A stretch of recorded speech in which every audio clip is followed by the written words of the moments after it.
जय हिंद दोस्तों, स्वागत है आपका हमारे चैनल स्टार्ट स्टडी में। आज हम देखने वाले हैं क्लास 10th के हिंदी का चैप्टर 1 श्रम विभाजन और जाति प्रथा। अगर आप हमारे चैनल पर नए हैं तो हमारे चैनल को सब्सक्राइब कर नोटिफिकेशन को ऑन जरूर कर लें। तो चलिए शुरू करते हैं। प्रश्न 1, लेखक किस विडंबना की बात करते हैं? विडंबना का स्वरूप क्या है? उत्तर, लेखक महोदय, आधुनिक युग में भी जातिवाद के पोषकों की कमी नहीं है जिसे विडंबना कहते हैं। विडंबना का स्वरूप यह है कि आधुनिक सभ्य समाज कार्य कुशलता के लिए श्रम विभाजन को आवश्यक मानता है। चूंकि जाति प्रथा भी श्रम विभाजन का ही दूसरा रूप है, इसलिए इसमें कोई बुराई नहीं है। प्रश्न 2, जातिवाद के पोषक उसके पक्ष में क्या तर्क देते हैं?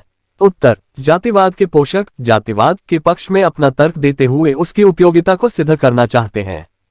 जातिवादियों का कहना है कि आधुनिक सभ्य समाज कार्य कुशलता के लिए श्रम विभाजन को आवश्यक मानता है, क्योंकि श्रम विभाजन जाति प्रथा का ही दूसरा रूप है, इसीलिए श्रम विभाजन में कोई बुराई नहीं है। जातिवादी समर्थकों का कहना है कि माता पिता के सामाजिक स्तर के अनुसार ही, यानी गर्भधारण के समय से ही मनुष्य का पेशा निर्धारित कर दिया जाता है।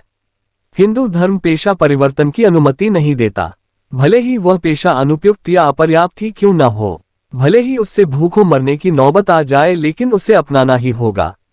जातिवादियों का कहना है कि परंपरागत पेशे में व्यक्ति दक्ष हो जाता है और वह अपना कार्य सफलतापूर्वक संपन्न करता है।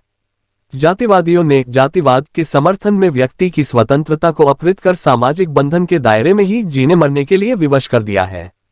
उनका कहना है कि इससे सामाजिक व्यवस्था बनी रहती है और अराजकता नहीं फैलती। प्रश्न 3, जातिवाद के पक्ष में दिए गए तर्कों पर लेखक की प्रमुख आपत्तियां क्या हैं? उत्तर, जातिवाद के पक्ष में दिए गए तर्कों पर लेखक ने कई आपत्तियां उठाई हैं जो चिंतनीय। लेखक के दृष्टिकोण में जाति प्रथा गंभीर दोषों से युक्त है। जाति प्रथा का श्रम विभाजन मनुष्य की स्वेच्छा पर निर्भर नहीं करता।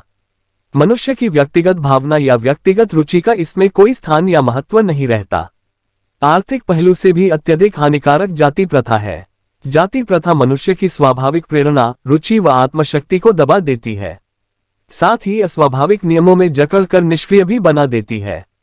प्रश्न 4, जाति भारतीय समाज में श्रम विभाजन का स्वाभाविक रूप क्यों नहीं कही जा सकती? उत्तर, भारतीय समाज में जाति श्रम विभाजन का स्वाभाविक रूप नहीं कही जा सकती है। श्रम के नाम पर श्रमिकों का विभाजन है। श्रमिकों के बच्चे को अनिच्छा से अपने बबौती काम करना पड़ता है, जो आधुनिक समाज के लिए स्वाभाविक रूप नहीं है।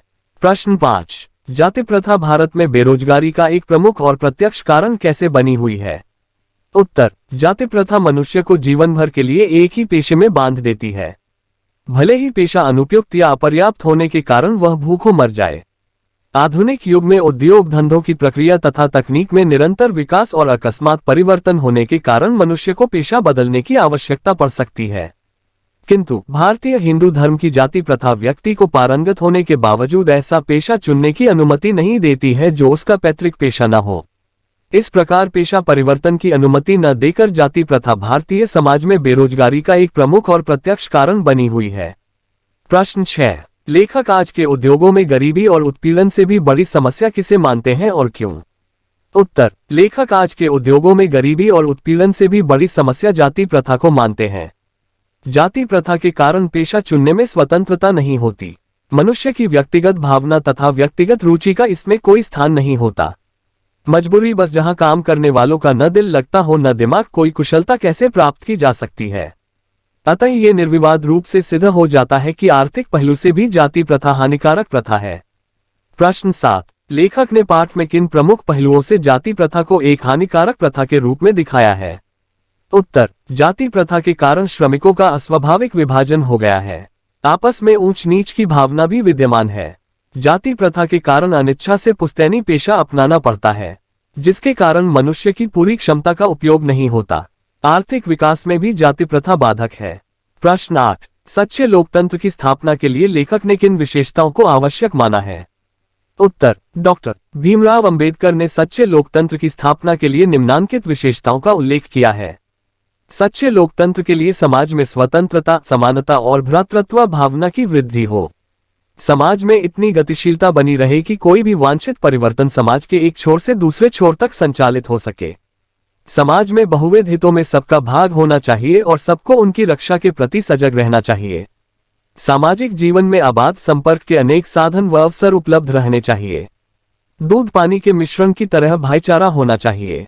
इन्हीं गुणों या विशेषताओं से युक्त तंत्र का दूसरा नाम लोकतंत्र है। लोकतंत्र शासन की एक पद्धति नहीं है। लोकतंत्र मूलतः सामूहिक जीवनचर्या की एक रीति तथा समाज सम्मिलित अनुभवों के आदान प्रदान का नाम है। इसमें यह आवश्यक है कि अपने साथियों के प्रति श्रद्धा व सम्मान भाव हो।